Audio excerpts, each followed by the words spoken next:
A rare talent indeed. Lythe Pillay is a tall and rangy athlete, still only 17 years old. Lythe has already caught the eye of many experts who predict big things for the youngster. No surprises when in 2019 Lythe won the South African under-18 400 title in a blistering 46.52 seconds. Now has her sights set on the World Junior Championships. Sure, to be honest, I'm not putting too much pressure on myself for World Juniors because I know it's still my first year. But of course I'd like to make a final. I mean, anyone, how I see athletics is that no one runs the race not to win. So of course I'm going to run with the mindset that I want to win, but I know that it'll be my first event competing globally. So of course I'm going to just go there for experience and just get a taste of it.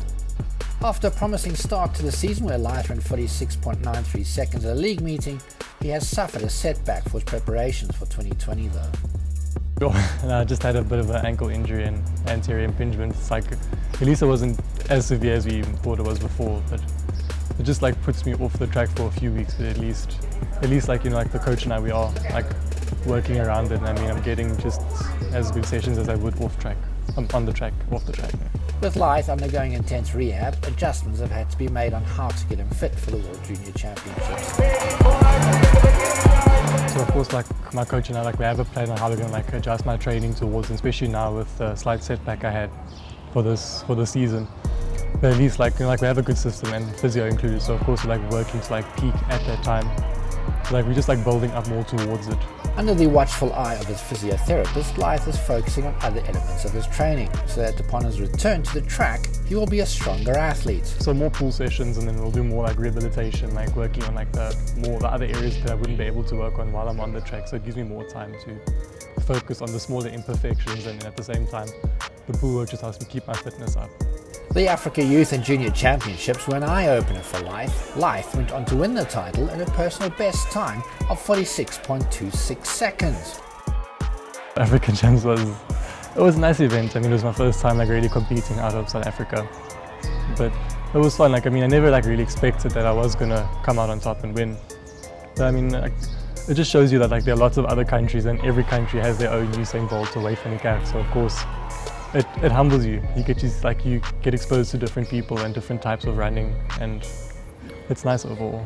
Showing maturity beyond his years, Lythe may have a competitive streak in him, but is fully aware that his journey he has embarked on is a long one, and not always about winning. To be honest, no. I mean, way back when I started running in primary school, I never used to win. So of course I've always had that. I always enjoyed running, as it is I always believe that you have to enjoy the process before you can enjoy the prize.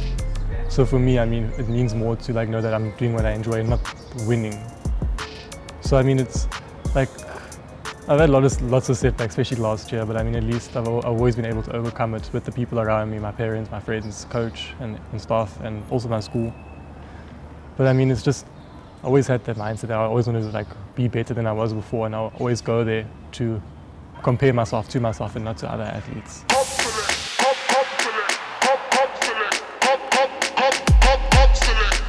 So how does he approach the 400-meter race? From what I've heard is that you try to get your 200 splits as close to one another, and then of course the first 200 might be slightly faster. But for me, how I run, of course I'll try to get outside to a good start and just try to keep a strong back straight, and from the last 200, 150, it's just go crazy till the end. The last bend, sure, the whole world falls upon you. Your legs go like jelly, you get a stomach cramp, you just get such a headache. It's it's a terrible feeling, but I mean, it's that's something else.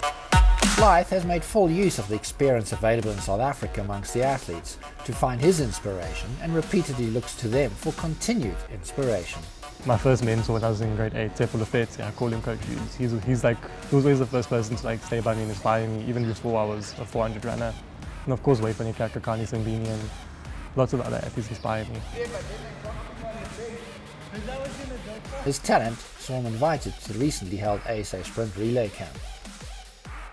While I was there, I was able to speak to Lythe. So of course, I mean, it's nice to be surrounded by lots of people who have the same ambition and goal as you. So of course, I've learned a lot from here. I mean, Pora and I, we had a good talk together where he actually showed me a few sessions. So of course, I mean, I've taken a lot from the trip. I mean, whether I was able to run or not, I'm sure I would have been able to either way, but it was a good experience. Running in a relay has its own responsibilities and athletes do have their preferences. Of course, like the first time you see each other, we'll start off like you all be a bit quiet with one another, but of course, like when you get to events where you see each other, it's like you have that immediate connection and click, and then of course you associate with one another because you know, like you've been exposed, you've been like with each other, been around each other, and you all have the same goals. Of course, we might compete with one another, but I mean, like athletics is a lonely sport, so of course, if you have someone you can relate to and someone who can almost like inspire your own vision, then it does help you like connect with others. So you say athletics is a lonely sport because it is an individual sport, but the relay is not. You know, the relay is a team sport. So like the relay, I said like the relay is like, I mean, of course we all work together, or we all work on our own to like try better our own performance, but the relay is where we all come together and try bring all of our hard work together and try produce this output that we compare with country to country. So of course the relay is, like I said, like the relay is like the center of team sport in athletics. So of course there is no team without the relay. Keep that space open. And then you want to be on the inside. Sure, anywhere but start. Why? Sure, I always felt like I'm not really a strong starter. So like I wasn't, you know, like especially like the 4x4, it's not too bad, but like I always preferred like just getting up and running instead of just having to start from scratch and pick up. I wouldn't mind anchor or middle. It's a team sport, so of course if I get placed anywhere, I'll do my share. How then is Lythe looking to break down his year given his injury challenges? There's much to look forward to in 2020. So I'm going to try to go for the plan now is to go to, of course, the ASA Club Championships, and then I'm going to try to go to compete at Senior Championships, and then from there hopefully to qualify for the World Juniors. And of course I'll compete in events here and there, like just to get times in and just test where my body's at. And yeah, I mean Tokyo, like it is an honor to be in the Olympic squad. It's just like, it's my main focus because of course you know there are lots of other people who've been training and they're older than me, been training for longer than I have. So of course if I don't make it, it won't be the end of the world for me because I mean I know that there are others who have worked hard, but my main goal is for World Juniors. In spite of his injury, Lythe was hopeful to be competing at the South Africa Junior Championships. Probably. My coach now still thinks, because now we're thinking of entry for the 200, but of course with the setback we'll like first check how my body's at the time. But I mean it is always on the table. It just depends how I'm feeling during the season, how long my recovery takes. At 17, the world is at his feet, but Lythe is mature in his outlook on life and looks to the future. What that may hold is anyone's guess. It's hard to say, because you never know what comes your way in the future, but I mean of course one thing I know that that will still stick with me in 10 years is my hard work ethic. So of course I will keep working hard, win or lose, injury or no injury. But yeah, I mean of course I do plans like, you know, do the best that I can. We just can't put a finger on, we can't like put a finger on and say no, I'll be here in 10 years time. Of course I have a plan to reach a certain goal, but I'll just keep working towards it and just expect whatever might come my way. My dream here, of course, is the world record.